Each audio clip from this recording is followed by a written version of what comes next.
No one in that ballroom saw it coming. Not Vanessa Sinclair, who'd spent the whole night engineering her own moment with him. Not the 300 guests who'd spent the evening pretending Emma Brooks didn't exist. And certainly not Emma herself, who, 1 second before Adrian Romano's hand closed around her waist, had simply been trying not to drop a tray of champagne. The crystal chandeliers of the Ashford Grand blazed over 400 of New York's wealthiest guests, gold leaf and old money stretching from marble floor to gilded ceiling. Then, in a single suspended heartbeat, everything stopped. The orchestra lost its note mid-phrase. Champagne glasses hung frozen halfway to open mouths. The most feared man in the city's underworld hadn't reached for the heiress on his left or the socialite angling for his attention on his right. Instead, his tattooed hand had shot out, catching a falling maid around the waist, and pulled her directly onto his lap in front of everyone who mattered in Manhattan. Nobody breathed. Nobody understood. Why her? 20 minutes earlier, Emma Brooks had been exactly where she always was. Nowhere anyone noticed. At 26, she'd spent 4 years as a senior floor attendant for Imperial Elite Hospitality, which meant she was expected to be everywhere at once and visible to no one at all. She adjusted the collar of her plain black uniform, balanced a tray against her hip, and kept moving through the crowd with the practiced ease of someone who'd learned exactly how to navigate a room that wasn't built for her. She knew what she looked like to the people here. A shape that refilled glasses and disappeared. Furniture with good posture. "Emma, table 12, says their flutes look used," Pryor muttered through her earpiece, static crackling under the words. Emma exhaled slowly. On it, "Tell the bar to hold the reserve champagne for the toast." She'd learned over years of nights, just like this one, never to answer back when a guest snapped their fingers at her, never to correct a manager who blamed her for someone else's mistake. Never to react when a socialite discussed her like she wasn't standing 3 feet away holding their drinks. Only smile, only serve. It was easier that way. And most nights, the invisibility felt less like a wound and more like armor. But tonight, something in the room felt different. Beneath the quartet's polished strings and the low murmur of small talk, there was an edge, a current of nerves running just under the surface. Then the tall gilded doors at the far end of the ballroom swung open, and the temperature seemed to drop 10 degrees. Emma froze. A tray of crystal flutes balanced on steady fingers. Adrian Romano had arrived. He didn't walk into a room. He claimed it. Head of Romano Holdings, owner of half the luxury real estate south of Central Park, whispered, never confirmed, never denied, to be the man quietly running the organization behind the organization. He moved through the crowd, flanked by 2 men whose suits were cut a little too generously at the shoulder to be about anything but concealment. Adrian himself was lean and still in a way that read as dangerous dark hair, pushed back ink climbing one wrist before vanishing beneath his cuff. Eyes so calm and unreadable that people found themselves looking away before they meant to. Every woman in the ballroom recalculated her evening the moment he entered. Adrian noticed none of them. "Excuse me." The voice sliced through the ambient noise like a blade. Emma stopped short, tray pulled protectively to her chest. Vanessa Sinclair stood directly in her path, sheathed in dark red silk, gaze raking over Emma with a particular contempt of someone who had never once had to serve anybody, anything in her life. "You're standing in the walking path?" Vanessa said, pitched loud enough to draw heads. "Some of us are actually trying to enjoy the evening, not navigate around the help." Emma felt the familiar, hot prickle climb the back of her neck. She said nothing. Her face settled into the same polite blankness it always did. The mask perfected over years of being talked over and talked down to in rooms exactly like this one. She had no idea that across the ballroom, Adrian Romano's eyes had already found her. They had been finding her for 8 months. Vanessa smiled to herself as she walked away, already turning her jealousy into a plan. She had noticed it too. The way Adrian's gaze occasionally drifted past the heiresses and socialites throwing themselves in his path and landed, briefly, on the maid near the service entrance. It made no sense. It made her furious. By the time the gala reached its busiest hour, Vanessa had already decided what tomorrow would look like. Emma Brooks, humiliated in front of the entire city, laughed out of a job she should have been grateful to have in the first place.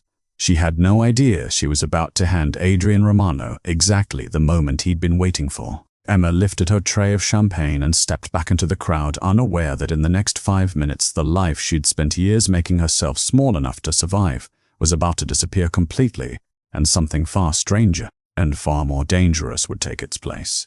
Emma had no idea her entire world was about to change in the next 60 seconds. A mafia boss doesn't pull a maid onto his lap for no reason, and Adrian Romano never does anything without a plan. But is this really a rescue? Or is Emma about to become a pawn in something far bigger than she understands? One fall was all it took to unravel 6 years of invisibility. Keep reading to find out what happens when the most dangerous man in New York decides one overlooked woman is worth protecting, no matter the cost. Chapter 2 is where everything breaks open. What Vanessa didn't know, what no one in that ballroom knew, was that Emma Brooks had already survived worse than a cutting remark from a bored socialite. She'd survived years of being overlooked by design, and by the end of the night, everyone in that room would learn exactly why Adrian Romano had been watching her all along. The gala reached its peak just after 10, when the dance floor filled and the waitstaff moved in a constant, careful current between marble columns and $1,000 centerpieces. Emma carried a fresh tray of crystal champagne glasses toward the West Wing, weaving through clusters of tuxedos and gowns with the same practiced precision she'd used 1,000 nights before. She never saw Vanessa move. 1 second, the path ahead was clear. The next, a flash of dark red silk steps directly into her stride, and Emma's foot caught against the hem of Vanessa's gown. The tray tilted, glasses slid, time seemed to stretch. Guests turned toward the sudden scrape of shifting crystal, drawn by instinct to the promise of a scene. Somewhere behind her, Emma heard the sharp intake of breath, the anticipatory hush of people who already knew how this story went. The clumsy maid, the shattered glass, the manager rushing over to apologize on her behalf before quietly firing her in the morning. Emma braced for the floor. It never came. A hand closed around her waist with startling speed, steadying her mid-fall, and before she understood what was happening, she was no longer falling at all. She was sitting, impossibly, absurdly, on the lap of Adrian Romano, his arm firm across her back, the tray somehow rescued and resting untouched in his other hand. The orchestra faltered into silence. Every conversation in the ballroom died at once. Emma's mind went perfectly, terrifyingly blank. She was aware of the warmth of his hand at her waist, the faint scent of cedar, and something colder beneath it, and 400 pairs of eyes locked onto her like she'd suddenly caught fire. "I'm so sorry. I'm so sorry, sir. The words tumbled out before she could stop them. She pushed against his arm, desperate to stand, to disappear, to undo whatever had just happened in front of the entire city's elite. Adrian didn't move. "Stay," he said, quiet, certain, not a request. Emma froze completely. She had never in her life heard that particular tone directed at her. Not sharp, not commanding in the way her managers barked orders, but absolute in a way that left no room for argument. She stopped fighting his arm and sat rigid, humiliation burning up her throat. Across the room, Vanessa's face had gone the color of chalk beneath her makeup. Then, just as quickly, it hardened into something venomous. "Oh my God," Vanessa's voice rang out, pitched for the entire ballroom to hear. Is she seducing him?" She practically threw herself at him. She pressed her hand to her chest, the picture of wounded propriety. "Adrian, I saw her do it deliberately. The staff here have no shame." A ripple of murmurs moved through the crowd. Emma felt her stomach drop through the floor. Whatever fragile dignity she had left was collapsing in real time, and she couldn't even stand up to defend herself. Adrian's expression didn't change. He looked at Vanessa with the same flat calm he'd worn all evening, as though she were a minor inconvenience rather than a woman actively trying to destroy someone in public. "That's an interesting version," he said, "considering I watched you step into her path." Vanessa's composure flickered. "That's absurd. I would never." "The ballroom has cameras," Adrian said, still holding Emma steady, still unbothered. "On every column. Marcus!" One of the men flanking him stepped forward instantly, already speaking into a small earpiece. "Pull the West Wing footage. The last 90 seconds. The room's murmur sharpened into something electric. Guests who moments ago had been ready to laugh at Emma's expense now leaned forward, hungry for an entirely different kind of spectacle. Vanessa's smile had vanished completely. It took less than a minute. The hotel's security manager appeared at the edge of the crowd, tablet in hand, and the footage was angled just enough for those nearby to see it clearly. Vanessa stepping sideways at precisely the right moment, her foot extending just far enough to catch Emma's ankle. The silence that followed was different from the first, heavier, judgmental. "It seems," Adrian said, his voice carrying without ever rising, "that Miss Sinclair owes an apology, not to me, to her." Vanessa's mouth opened, then closed. Around her, the socialites who'd spent the whole night orbiting her suddenly found their champagne glasses very interesting. There was nowhere left to hide inside 400 witnesses and a security tablet. Vanessa's voice cracked, fury and humiliation warring across her face. Her eyes flicked to Emma, sharp with hatred, before she forced the words out through gritted teeth. "I apologize." It was barely audible. It was enough. Adrian finally allowed Emma to stand, though his hand lingered a moment longer than necessary at her elbow, steadying her. "Are you hurt?" he asked, quiet enough that only she could hear it. Emma shook her head, though she wasn't entirely sure it was true. Her legs felt unsteady beneath her, and it had nothing to do with the fall. She didn't understand any of this, didn't understand why the most powerful man in the room had just spent his social capital defending a maid nobody bothered to learn the name of. Didn't understand the look in his eyes. Not desire, not pity, but something closer to recognition, as though he'd been waiting months for a reason to do exactly this. For the first time in Emma Brooks's entire life, someone with real power had looked at her, truly looked, and chosen to stand on her side. She had no idea it was about to cost her everything she thought she had left. Emma didn't even make it to the coat check before her manager found her. Richard Kell's face was pale, slick with sweat despite the ballroom's air conditioning, his eyes darting toward the VIP alcove where Adrian Romano stood in quiet conversation with his security detail. He gripped Emma's arm and pulled her into the service corridor without a word of explanation needed. "Do you have any idea what you just did?" he hissed. "3 of our biggest donors saw that. The Hendersons, the Vances. Do you understand what a scene like that does to Imperial Elite's reputation?" "I didn't do anything," Emma said, her voice smaller than she wanted it to be. "I was pushed." "It doesn't matter." Richard was already pulling out his phone, already typing something, already deciding her fate before she'd finished the sentence. "I need you to collect your things and leave. Tonight. We'll mail your final check."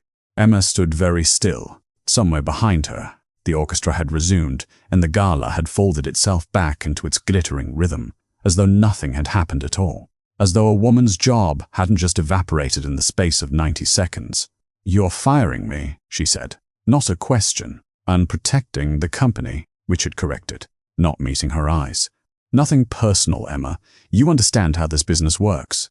She did understand. She'd understood it for 6 years, that she was replaceable, invisible, disposable the moment she became inconvenient.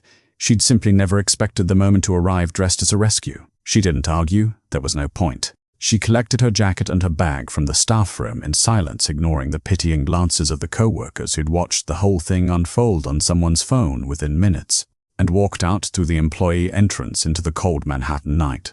She stood on the curb for a long moment, breathing in exhaust and cold air, trying to convince herself this was survivable. It didn't feel survivable. It didn't feel survivable. It felt like the floor had opened beneath 6 years of careful, quiet effort, and she had nothing left to show for any of it. That was when she noticed the car. A black armored Rolls-Royce idled at the corner, engine silent, windows tinted past the point of curiosity. As she stared, the rear door opened from the inside. Adrian Romano sat in the back seat, watching her with the same unreadable calm he'd worn all night. "Get in," he said.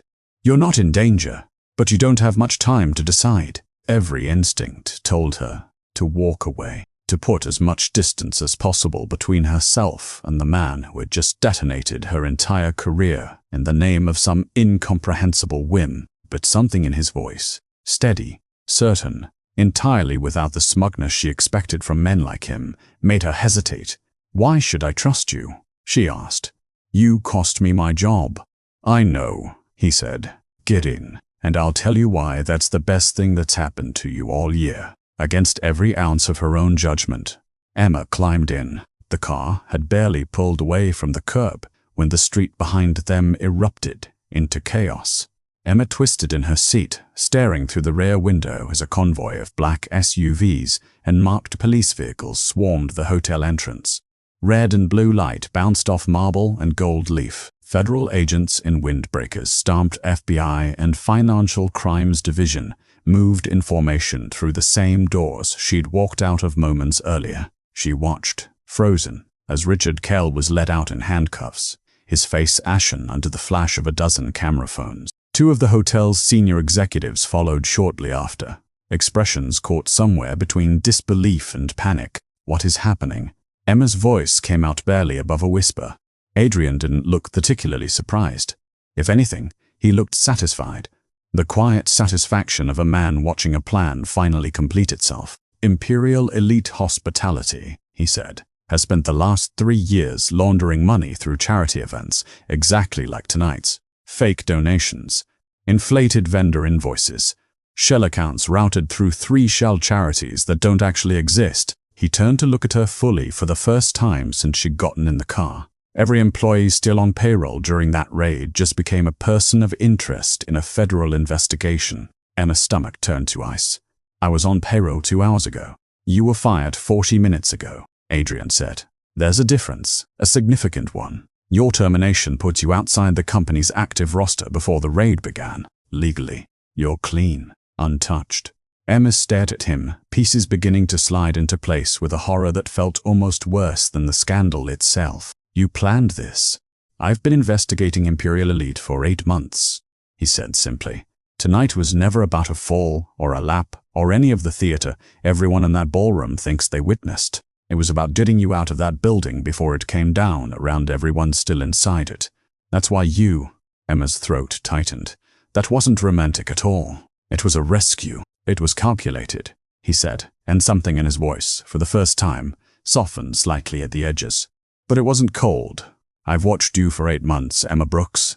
I know exactly who I pulled out of that fire." Emma sat back against the leather seat, the city blurring past the tinted windows, her entire understanding of the night rearranging itself piece by piece. She had lost her job in front of the whole city. She was beginning to understand it might be the only thing that had ever saved her. The Rolls-Royce merged onto the FDR, the flashing lights of the raid shrinking behind them into an ordinary smear of red and blue against the skyline. Emma sat with her hands folded tightly in her lap, trying to steady the tremor still running through her fingers.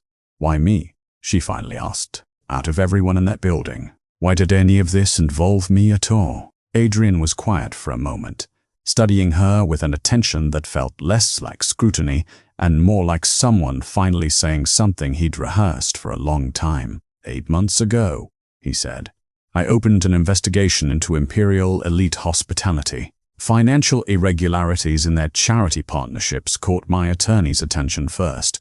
Inflated invoices, vendors that didn't exist, donations that never reached the causes they claimed to support. I put people inside, auditors, analysts, a security consultant posing as an IT contractor. He paused.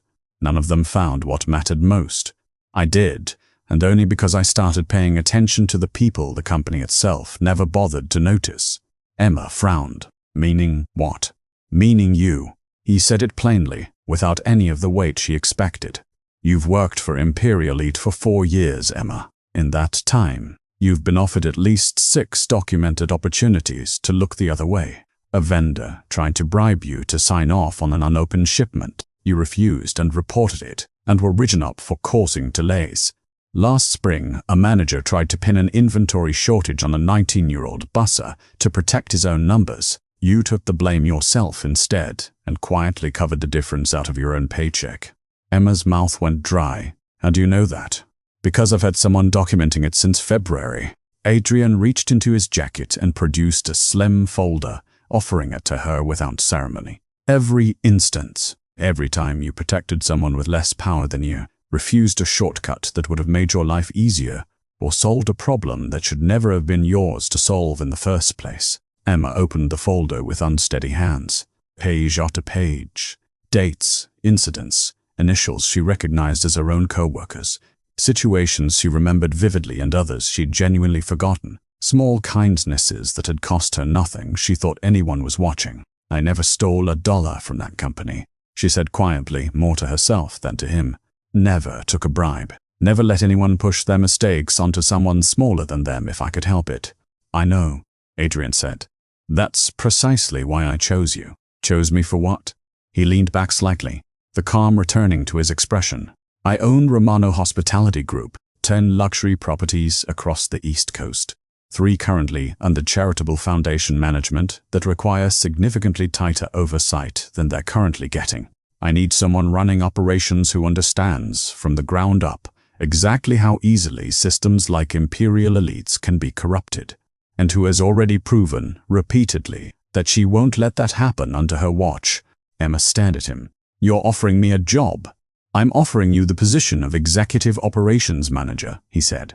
"You'd oversee daily operations across all 10 properties with direct authority over vendor contracts, charitable partnerships, and staff protocols. Full autonomy, reporting only to me." The number he named a moment later made her ears ring. It wasn't a raise. It was nearly 10 times what she'd made in a year at Imperial Elite.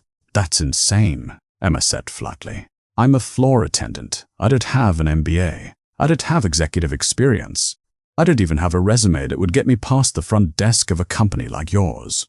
You've been running informal crisis management for a 400-room hotel chain for years, without a title or the authority to fix half the problems you were solving," Adrian said. "I'm simply offering you the title and the authority to match what you were already doing for free."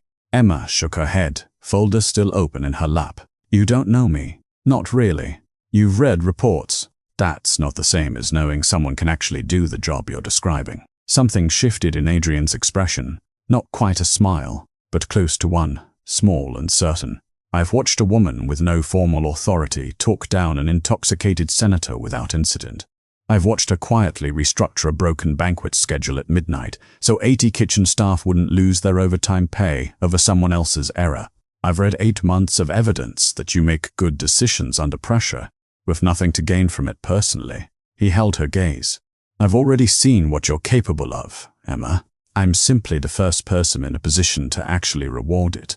Emma looked down at the folder again, at the careful, patient documentation of a version of herself she'd never once thought anyone was watching, let alone valuing. 6 years of being overlooked, and somehow, without her ever knowing it, someone had been paying the closest attention of all. She thought about Richard Kell's face as he fired her without a second glance. She thought about Vanessa's contempt, about 1,000 small humiliations absorbed in silence because that was simply what the job required.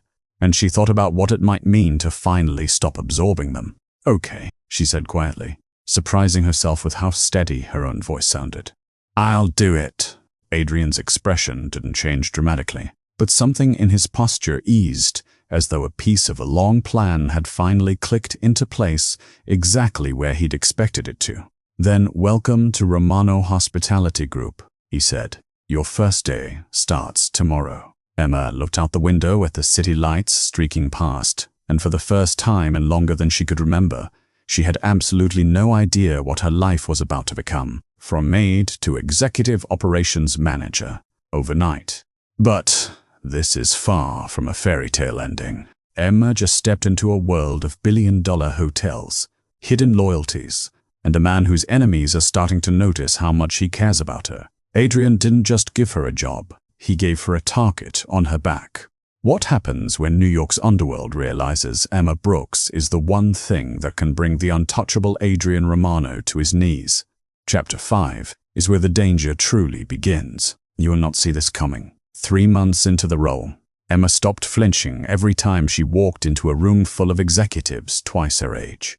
The transformation hadn't happened overnight. Her first weeks at Romano Hospitality Group had been a blur of spreadsheets, vendor contracts, and staff meetings where she was very aware of being the youngest person at the table by at least a decade.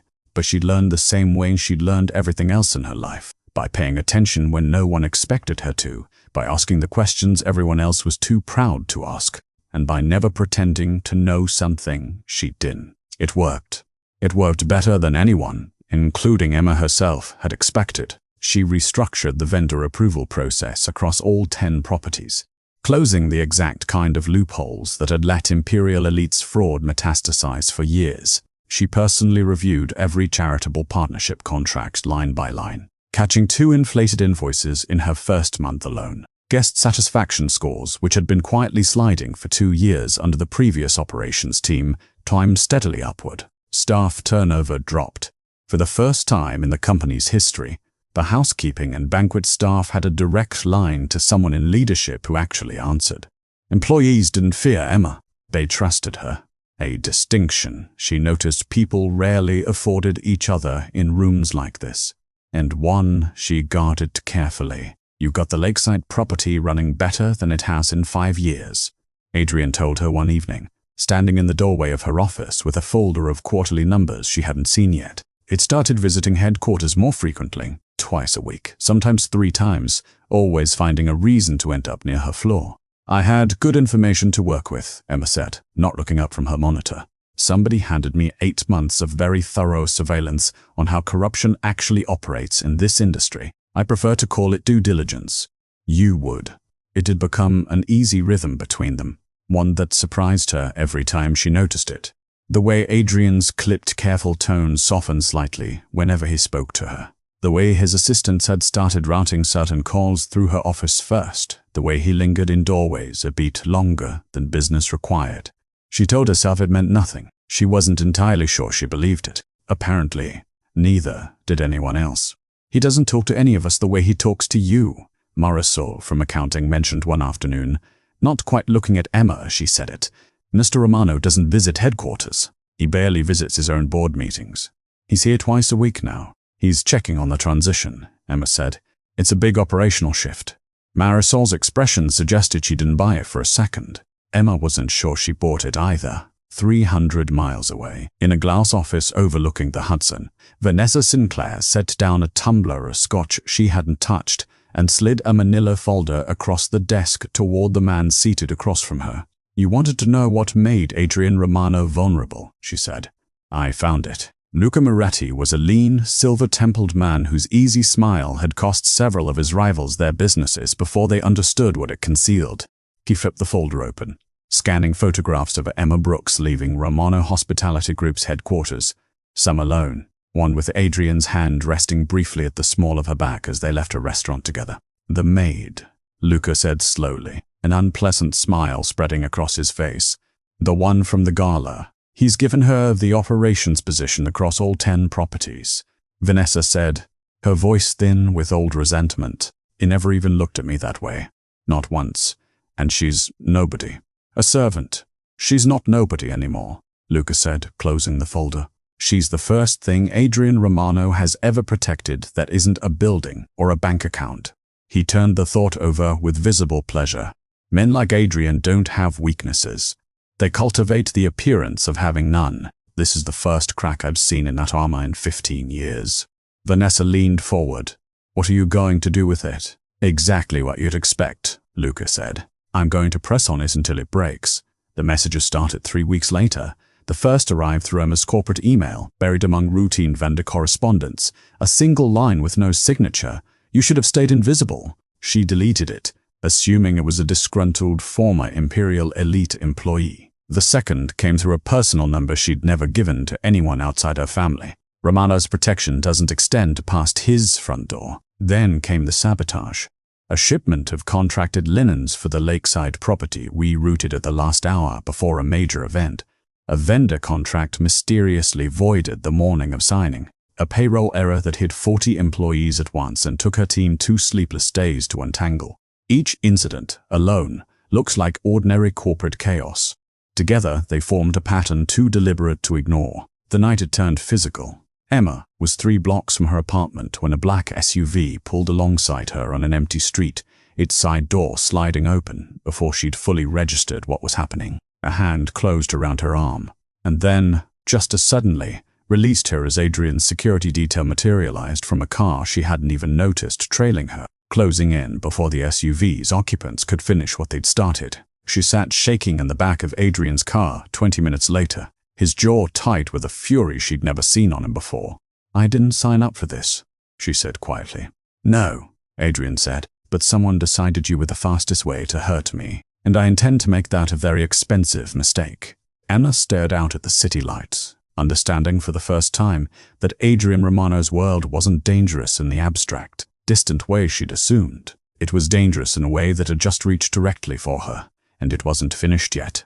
The attack, when it came, arrived without a single raised voice. Within a week of the failed abduction attempt, 3 of Romano Hospitality Group's primary lenders quietly froze credit lines that had been stable for a decade. A financial news outlet ran a story questioning irregularities in the company's charitable foundation, irregularities that didn't exist until the story itself manufactured them. 2 major investors withdrew from a hotel expansion deal within 48 hours of each other, citing vague reputational concerns. A lawsuit landed on Adrian's desk from a shell entity none of his lawyers recognized, alleging contract violations from a deal that had closed cleanly 2 years earlier.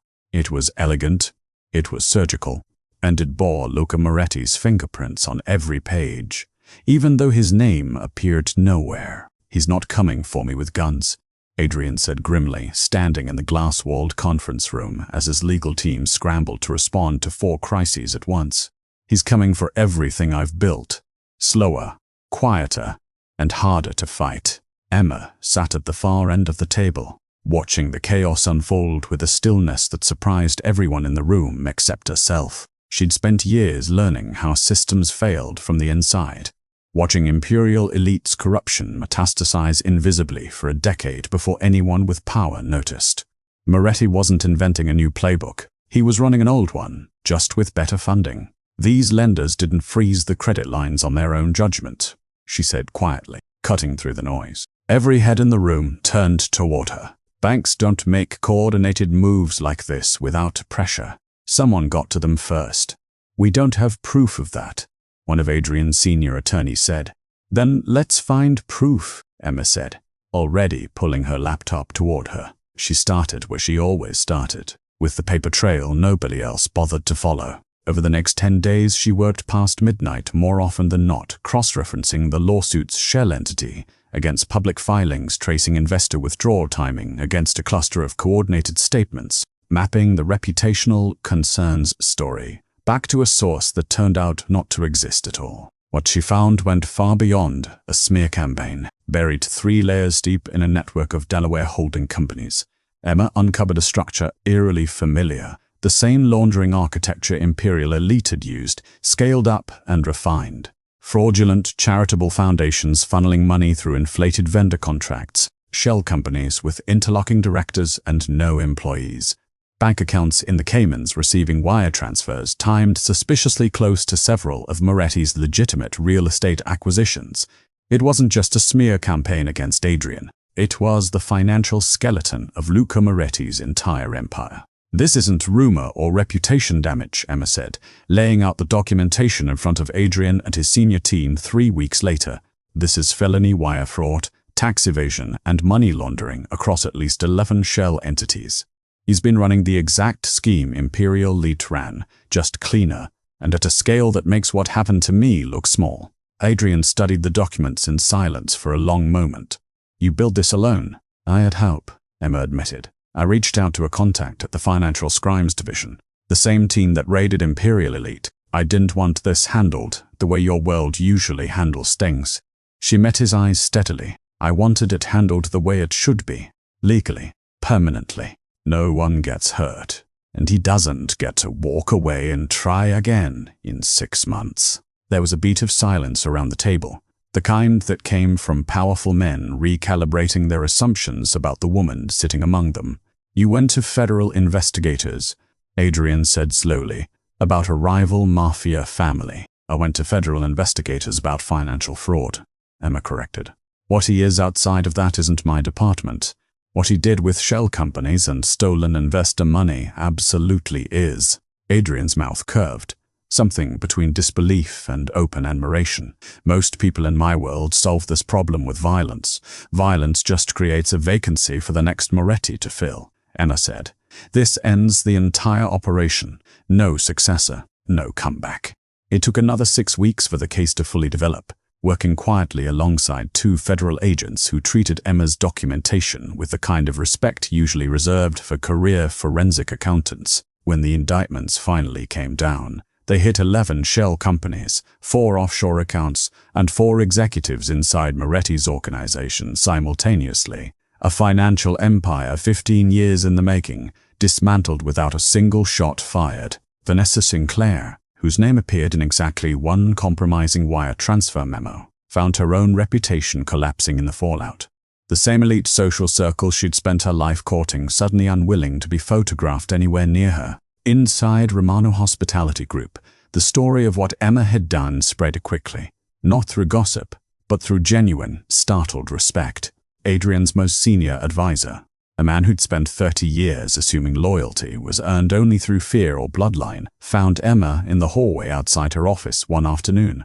"I've worked for this family for 3 decades, he said. "I've never seen anyone dismantle a rival organization with spreadsheets and a federal warrant instead of a gun." He extended his hand, something like genuine deference in his expression. "You're the smartest woman Adrian Romano has ever trusted with anything. I mean that as the highest compliment I know how to give." Emma shook his hand, feeling something settle inside her chest that had nothing to do with Adrian's approval, and everything to do with her own. She hadn't earned this respect because Adrian Romano cared about her. She'd earned it because she deserved it, and for the first time in her life, everyone in the room finally agreed. The negotiation was held on neutral ground, the top floor of a private club overlooking the East River, its windows framing the city skyline like a painting no one in the room could afford to lose. Every surviving family with a stake in New York's underworld had sent a representative.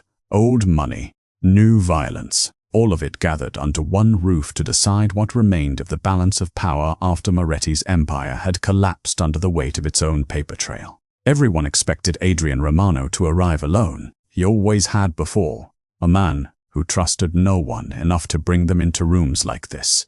Instead, the doors opened, and Emma walked in beside him.